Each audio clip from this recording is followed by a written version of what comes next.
Essential management activity that ensures the integration of planning, organizing, and leading efforts to manage situations effectively. It is closely linked to planning as control helps ensure that plans are executed properly in the management cycle. Planning, organizing, directing, and controlling. Control completes the cycle, you see, by ensuring that activities stay on course. It is the final link in the chain of management functions and plays a crucial role in achieving, you see, organizational goals. In any industry, you see this control is, you see, very necessary. Control is a key function of management. Managers use control process to ensure that resources are obtained and utilized effectively to meet organizational objectives. According to Kuntz and O'Donnell, control involves measuring and correcting activities to ensure they align with plans. It ensures that objectives are being met and helps managers take corrective actions when necessary. Henry Foyle also emphasized control as a vital principle of management. He believed control involves verifying that everything occurs in accordance with the plans, instructions, and principles established by the organization. It focuses on identifying weaknesses or errors to rectify them and prevent future occurrences. Control, therefore, guides performance toward achieving planned objectives. Importance of control. Control is important for several reasons. Identifying weaknesses. It helps pinpoint errors and weaknesses, allowing managers to correct them and prevent their recurrence. Measuring deviations. Control identifies deviations from the original plan and helps ensure that performance stays on track. Stimulating action. It prompts departments to take necessary actions to improve performance. Enabling decision making. Control helps managers make informed and clear decisions. Ensuring good results. A well-designed control system leads to better, you see, organizational outcomes. Supporting effective planning. Since it is closely related to planning, control makes, you see, planning more effective and meaningful. So we have studied, you see, importance of control in identifying weaknesses, you see, measuring deviations, stimulating action, enabling, you see, decision making, ensuring good results, supporting, you see, effective planning, circular process, you see, continuous process, forward, you see, these are the now. Importance of control, that is enabling decision making, ensuring good results, supporting, you see, effective planning. Now, control of expenses in any, you see, organization. It is very necessary to control the expenses where they find that this money can be, you see, saved, so they will not, you see, incur for those. Next, we come on features of control. You see, what are the features of control? Just now we studied, you see, importance of control. Now, features of control. Now, first feature is, you see, circular process. Control completes the management cycle, you see, beginning with planning and ending with patrol, ensuring activities aligned with the plan, continuous process. So managers constantly, you see, monitor and revise standards to ensure consistency between plans and performance. So it is a, you see, continuous process. It is circular process. Forward looking control is, you see, future oriented, using lessons from the past to prevent, you see, future deviations. Suppose you see, last year you could not achieve your sale targets due to certain, you see, reasons. Now this year, you see, you will try to, you see, uh, control those reasons, and you will try to achieve the sales. So forward looking control is future oriented, you see, using lessons from the past to prevent future deviations. All pervasive. Similarly, about profit also, profitability also. All pervasive control applies to all levels of management, though the scope varies depending on the level. Positive approach. Control is not a hindrance. It is not an obstacle. It is not a hindrance, but helps managers achieve predetermined objectives by identifying deviations and, you see, improving performance.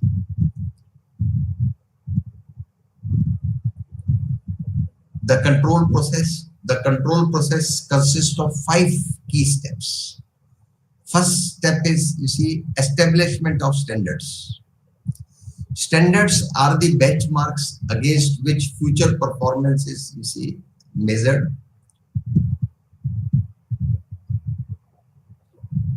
These standards are set during the planning phase and can be tangible, that is sales volume, financial results, you see, profit, or intangible, you see, like goodwill. You see, goodwill is an intangible, you see, asset, that is job satisfaction, brand reputation, you see. To be effective, standards must be measurable, practical, and attainable.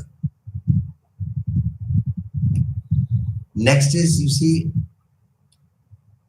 under control process, we are studying measurement of actual performance. Measuring actual performance is a continuous activity. It involves collecting data to compare actual results with intended, you see, outcomes. Clear and uniform standards make it, you see, easier to measure performance accurately and promptly. Comparison of actual performance with standards.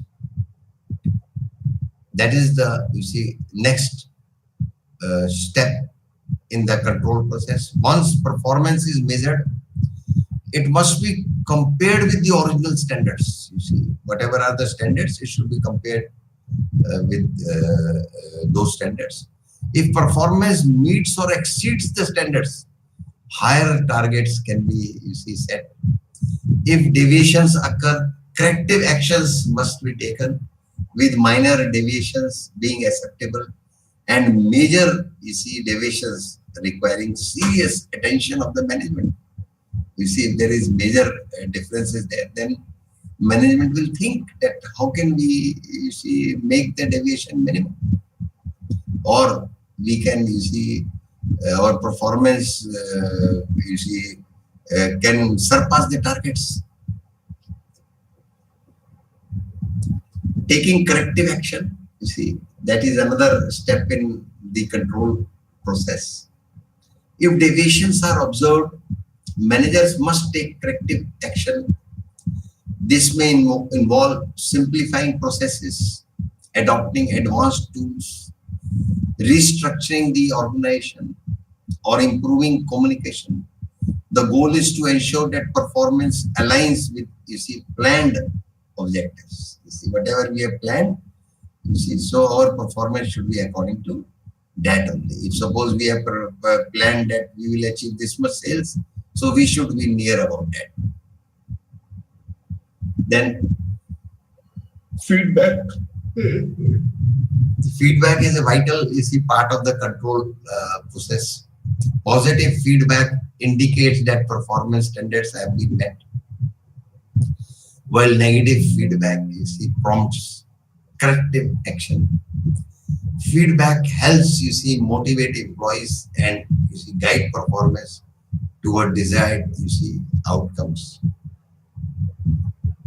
Now we have studied, you see,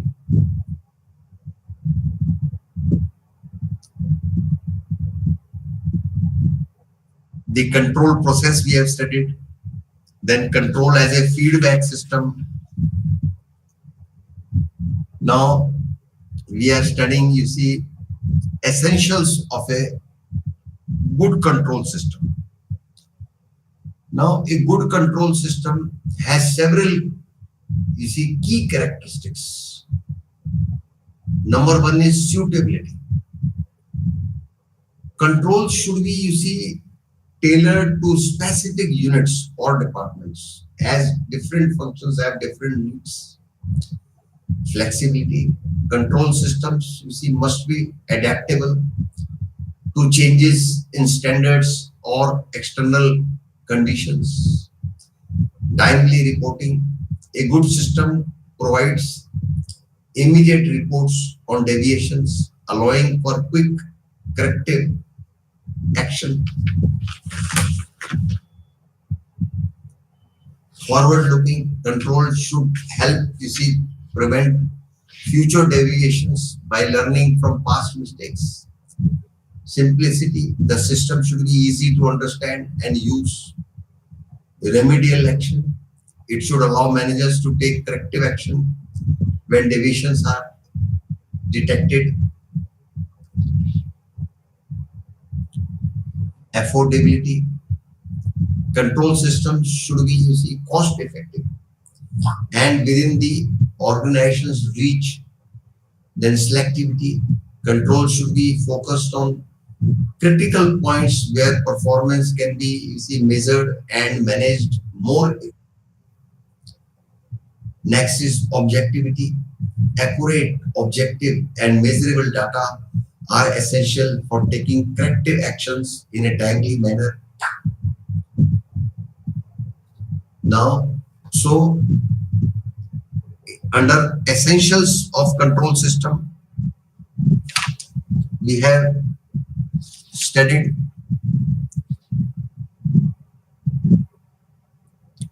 suitability, flexibility, timely reporting, forward-looking, simplicity, remedial action, affordability, selectivity, objectivity.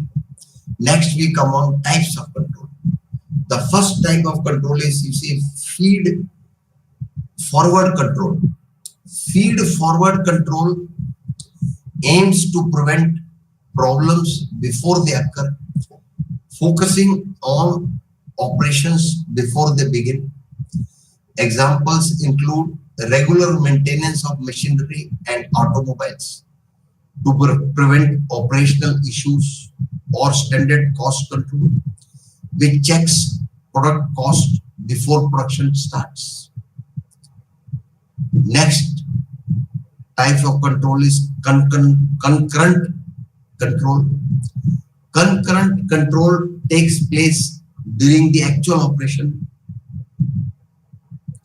It involves monitoring process in real time to ensure they remain on track. Examples include direct supervision during tasks, automated systems that alert users of errors, and quality of checks during production.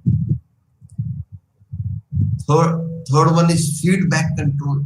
Feedback control happens after a process is completed, focusing on reviewing results to guide future improvements. Regular imports, reports, weekly, monthly, quarterly, annual, and budgetary control are common forms of feedback control, allowing for adjustments to improve future operations.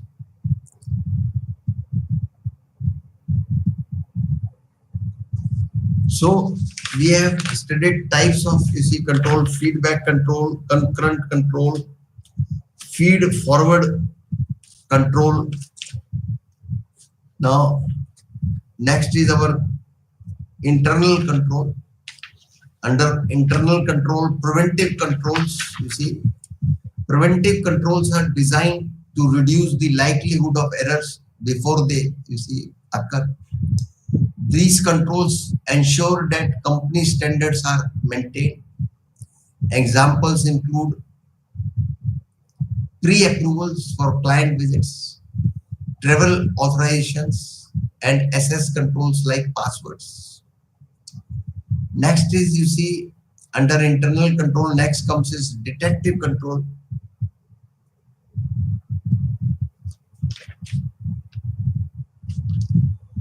Detective controls identify problems or errors after they have occurred, allowing the organization to take corrective action.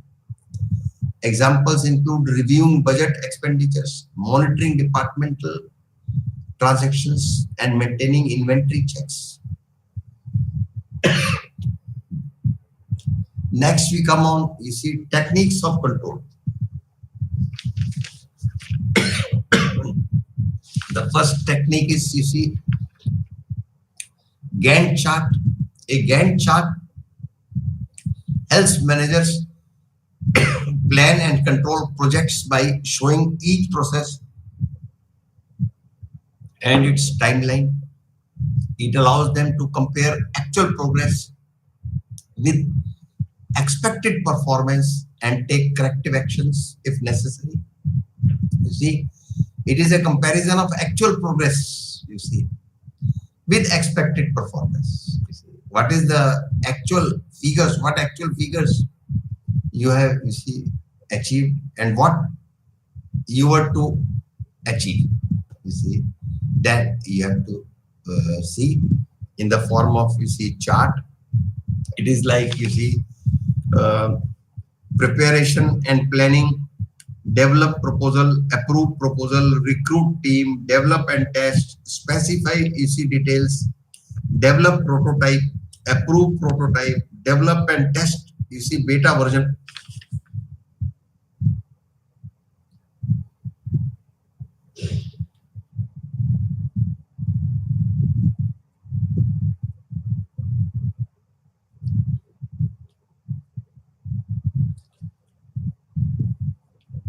Beta version, then apply correction, then approve final version, implementation, train users, roll out final version. So it is to be for first week, second week, third week, and fourth week. So a Gantt chart helps managers plan and control projects by showing each process and its timeline. It allows them to compare actual progress with expected performance and take corrective actions if necessary. Next one is, break-even analysis. This tool helps management analyze the relationship between fixed costs, variable costs, total cost, and revenue at different production levels. It helps determine the break-even point where total revenue equals total cost. While useful, it assumes constant prices, technology, and efficiency, limiting its application in dynamic environments. Next is budgetary, control. Budgets are essential control tools that outline estimated revenues and expenses for a specific period. They allow managers to track costs against budgets and make necessary adjustments. Common types of budgets include, master budget, sales budget, production budget, and zero-based budgeting, which starts from a zero base for justifying activities. Now, techniques of control are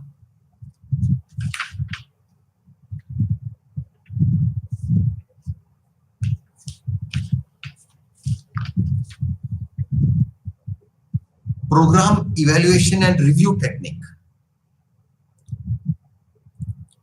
used for planning and controlling complex one-time projects. It helps estimate project timelines and monitor progress.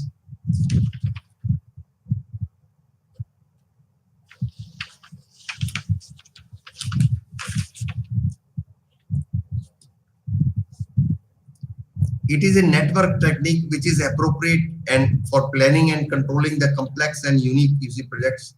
The steps involved in constructing program evaluation and review technique are breaking down of the whole project into a number of clearly identifiable activities, preparation of a network diagram to show the sequence of the activities which has a starting point and a completion point for the project, estimation of time for each activity, determination of critical path, which is the longest path through the network in terms of time to represent the sequence of the activities that is critical for the completion of the project. The next is modification and improvement of the initial plan to control or minimize the time involved in the project. So these were the steps for program evaluation and review technique. Next, technique is critical path method. The major steps and principles involved in the critical path method are the same as those in program evaluation and review technique. But there are differences between program evaluation and review technique, and critical path method. Number one difference is in the CPM, it is considered that the duration of each activity is constant, and so only one-time estimate is made for each activity. But in the PERT, uncertainty in the duration of the activities are taken into account and estimates are made thrice for every activity. Optimistic time showing the shortest time required for an activity, pessimistic time showing the maximum time required for an activity, most probable time which lies in between the two. In the CPM, main focus is on cost, whereas in PERT, the focus is on time. The CPM is more appropriate for the projects with well-known times, while PERT is most suitable where activity timings are relatively unknown. So, CPM critical path method identifies the longest sequence of task critical path that determines the project's overall duration. Delays in this path impact the entire project, while some critical paths provide some flexibility.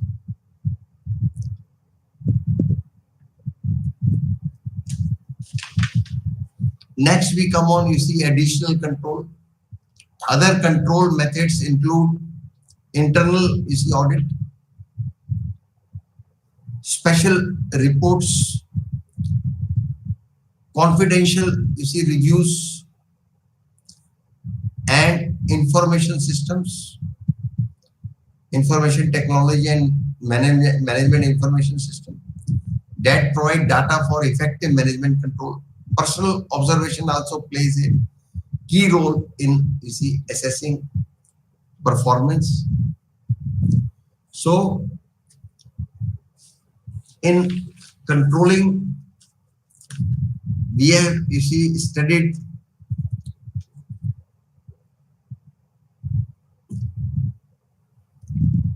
controlling is one of the important functions of a manager. In order to seek planned results from the subordinates, a manager needs to exercise effective control over the activities of the subordinates. In other words, the meaning of controlling function can be defined as ensuring that activities in an organization are performed as per the plans. Then we have studied importance of controlling, accomplishing organizational goals, judging accuracy of standards, making efficient use of resources, improving employee motivation, ensuring order and discipline, facilitating coordination in action. Then we have studied the features of controlling. It helps in achieving organizational goals. It facilitates optimum utilization of resources. It evaluates the accuracy of the standard. It also sets discipline and order. It motivates the employee and boosts employee morale. It ensures future planning by revising standards. It improves overall performance of an organization. Then we studied, the control process. Then control as a feedback system. Then in that we have studied, identification of deviations. Then comparison of actuals against standards. Then measurable of actual performance. Then desired performance. Then implementation of corrections. Then program of corrective action. Then analysis of causes of deviations. Then we have studied inputs, process, outputs, simple feedback, corrective action, information, then feed forward,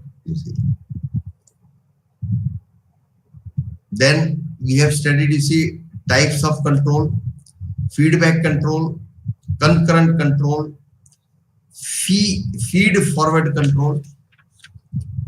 Then we have studied techniques of control. Gantt chart we have studied. In that chart we have studied, for it is to be prepared for first week, second week, third week, and fourth week.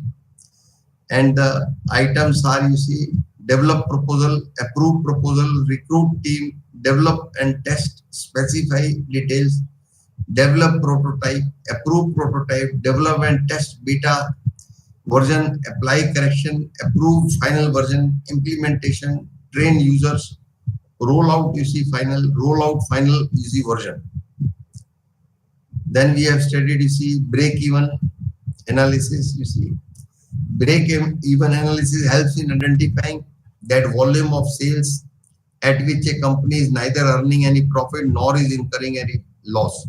That is the level at which revenue exactly equals the total cost. This is called as break-even point. Break-even analysis helps management in establishing a relationship between sales, costs, and revenues. Then we have studied, budgetary control. Budgetary simply means showcasing plans and expected results using numerical information. Then we have studied, this program evaluation and review technique, PERT.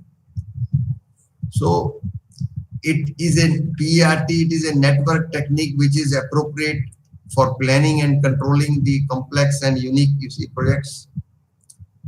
The steps involved in constructing PERT are breaking down of the whole project into a number of clearly identifiable activities. Preparation of a network diagram to show the sequence of the activities which has a starting point and a completion point for the project. Then estimation of time for each activity, determination of the critical path which is longest path through the network in terms of time to represent the sequence of the activities and is critical for the completion of the project.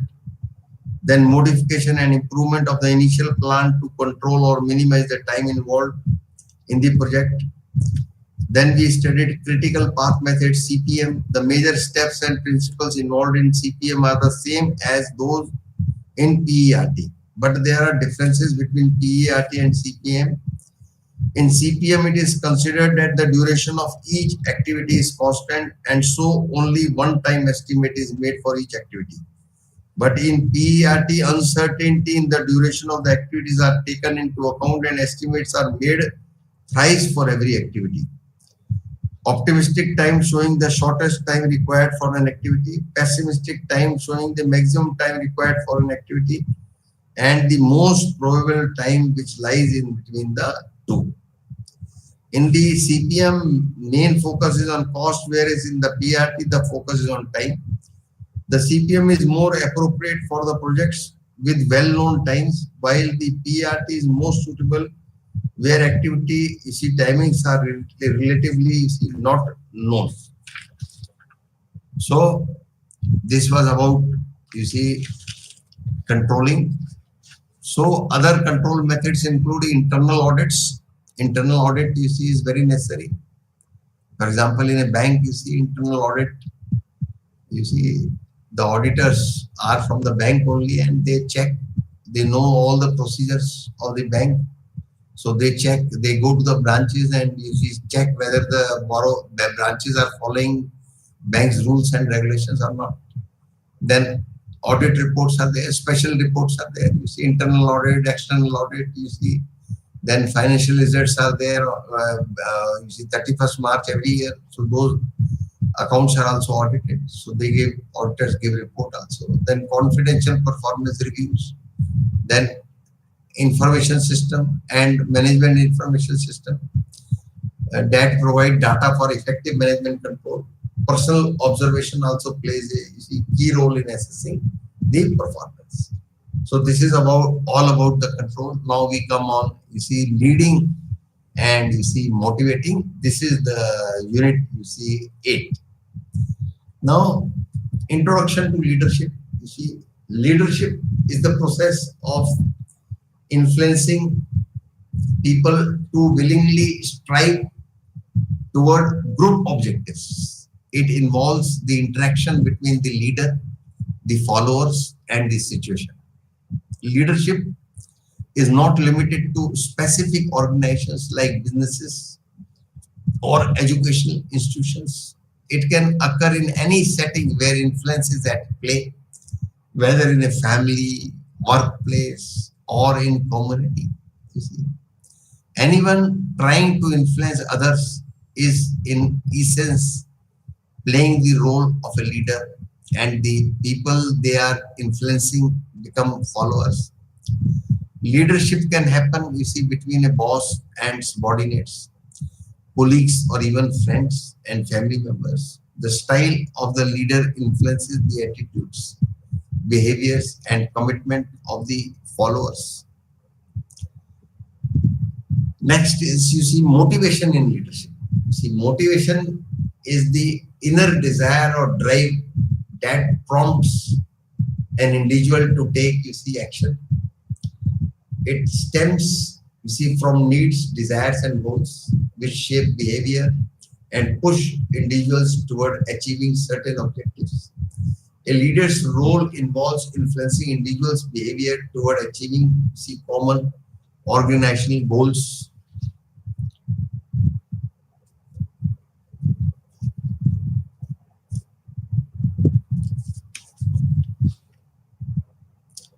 Now, factors of, motivation.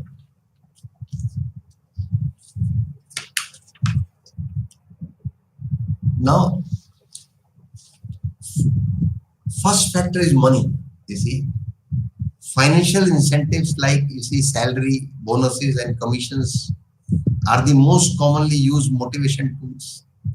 While a base salary is essential, additional incentives can motivate individuals to perform better, to give better results, to do more of production, especially in sales and production roles.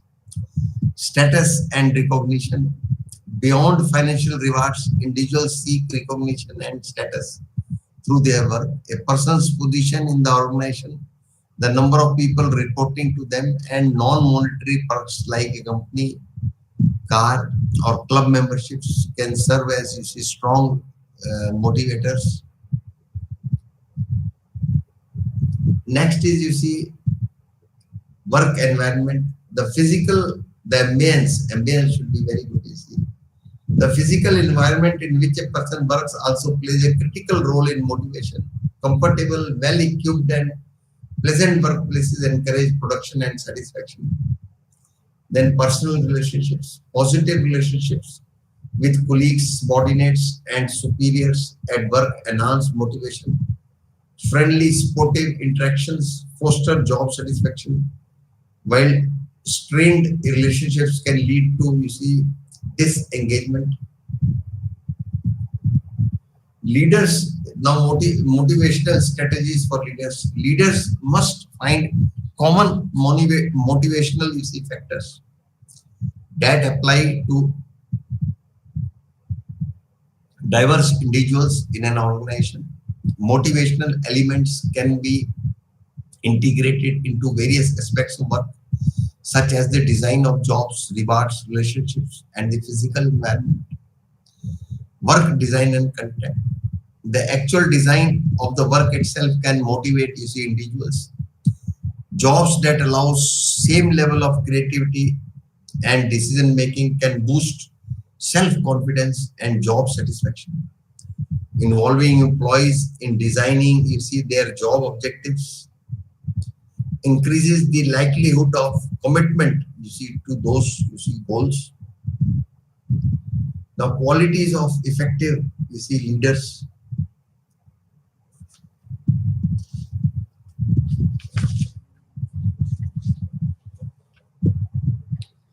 Personality. A leader with a, you see, pleasant personality, honesty, integrity, and strong communication skills can effectively, you see, inspire and influence others. Leading by, you see, example. A leader must set an example, you see, through actions, not just words, you see. Suppose, you see, reporting time in an organization is, you see, 9:45. Branch head will, if the branch head, you see, reaches at 9:40, so it is an example for others to reach at 9:45. But if branch manager is coming late, then, you see. Now, leading by example, a leader must set an example through actions, not just words. Actions that demonstrate the leader's commitment to the group, foster trust and confidence among followers. Objectivity and, you see, role awareness.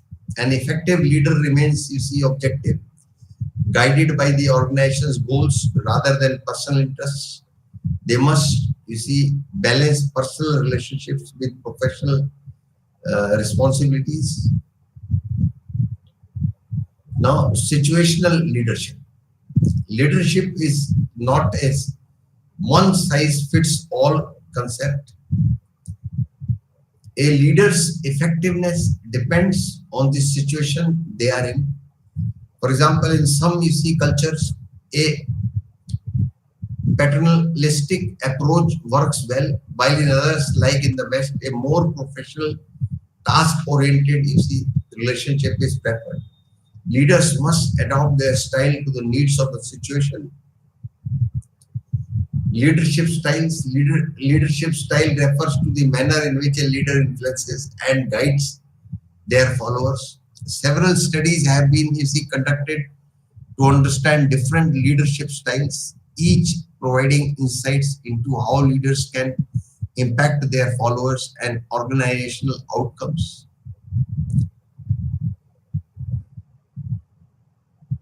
Hawthorne studies, you see, Mayo and Roethlisberger, conducted at an electricity company in Illinois, USA. These studies aimed to explore whether changes in work conditions such as illumination, rest periods, and lunch breaks affected worker, you see, productivity. Surprisingly, even when working conditions worsened, productivity increased. This was attributed to the workers' sense of togetherness and the attention they received from researchers known as the Hawthorne effect. The study conducted that, you see, leaders should consider both the social needs of their team and their recognition to improve performance. Now, theory X and theory Y. McGregor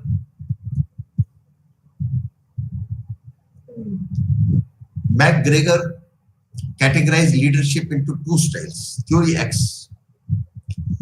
Theory X assumes that people dislike work and prefer to avoid responsibility. Leaders with this style exercise control and use rewards and punishment to ensure work is done.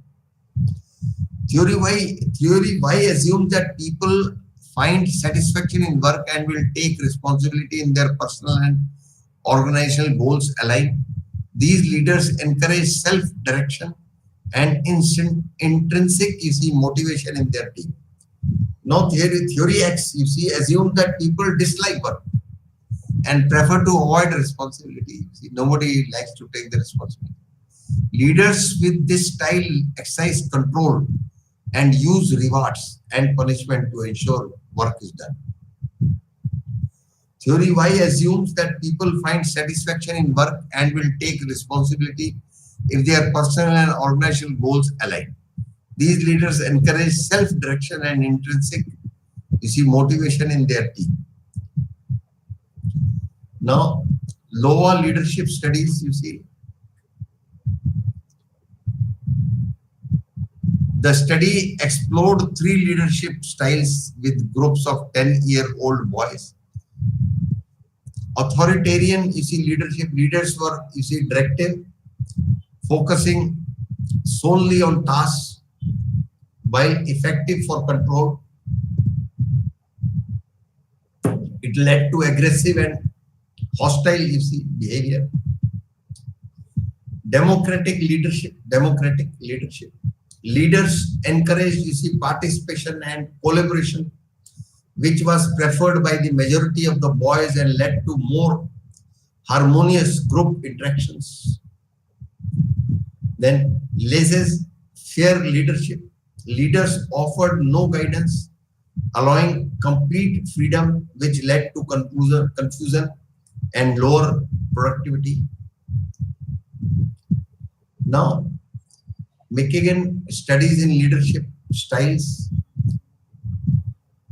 Lickard, named 1961. Lickard identified 2 major leadership, orientations. Employee-oriented leadership. Leaders, prioritize relationships, trust, and personal needs, leading to higher employee satisfaction and productivity. Production-oriented leadership. Leaders, focus on the technical aspects of work, treating employees as tools for achieving goals. This style was found to be less effective in promoting, high productivity. Now, Ohio State studies on leadership styles. This study identified 2 key dimensions of leadership. Consideration. Leaders focus on relationships with mutual trust, respect, and warmth. Initiating structure. Leaders emphasize, clear structures and define roles and goals for achieving organizational objectives. Next is, scientific manager style, Taylor in 1911. Frederick Taylor emphasized efficiency through a scientific approach to job design. This style, often called scientific management, focused on maximizing productivity by improving work methods and standardizing tasks. Leaders following this style prioritize, technical efficiency over human emotions and needs. Now, next is leadership theories.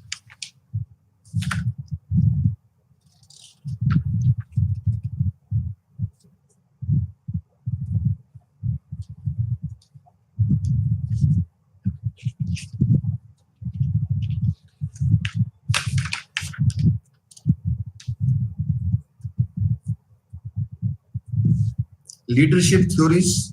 Trait theory. Kelly in 1974 described the theory and attempted to classify what personal characteristics that include physical, personality, and mental, which are associated with the success of leadership. The theory relies on research relating traits to leader success. So, in this theory, it suggests that successful leaders possesses certain traits such as physical characteristics, intelligence, and personality.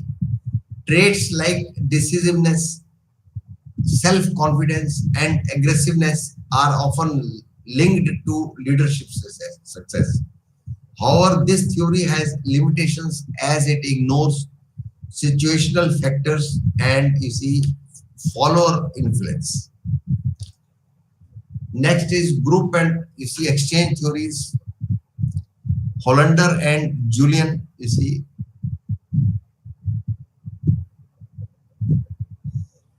Hollander and Julian in 1969 stated this theory, saying that the leader provides more benefits than burden or cost for followers, for they help them in achieving the goals of an organization. So these theories emphasize the reciprocal relationship between leaders and followers. Leaders provide rewards, that is praise, promotions, in exchange for follower support and performance, creating a positive cycle of influence. Then social learning theories, Bandura in 1977. In this theory highlights the continuous interaction between a leader's behavior, the environment, and the behavior of followers. Leaders and followers influence each other, and leadership is shaped by social interaction and learning from experiences. Next is managerial grid theory.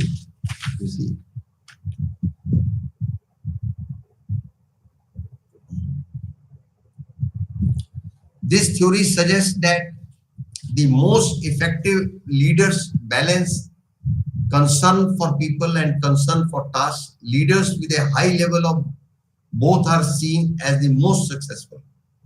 Next is path goal leadership theory. It was done by, it was made by House 1971. This theory posits that leaders help followers achieve goal by clarifying the path to success and offering appropriate rewards. Leaders must understand their followers' needs and adjust their leadership style to suit the situation, whether that means being task-oriented or relationship-oriented. Next is contingency. Sixth is contingency theory of leadership. According to this theory, the effectiveness of a leader depends on the situation. Leadership is, more effective when there are good leader-member relations, a clear task and strong positional, authority. Task-oriented leaders excel in extreme situations, very favorable or unfavorable, while person-oriented leaders perform well in moderately, favorable situations. Now, modern theories of leadership. Charismatic leadership theories. Charismatic leadership describes leaders who have a profound impact on their followers through personal abilities. This theory, modernized by Robert House, suggests that charismatic leaders are self-confident, expect high performance from their followers, and lead by example. Followers of charismatic leaders tend to identify strongly with the leader, show loyalty, and gain self-esteem through their relationships with the leader. Charismatic leaders often inspire performance beyond expectations. So students, we are concluding this session. Thank you very much.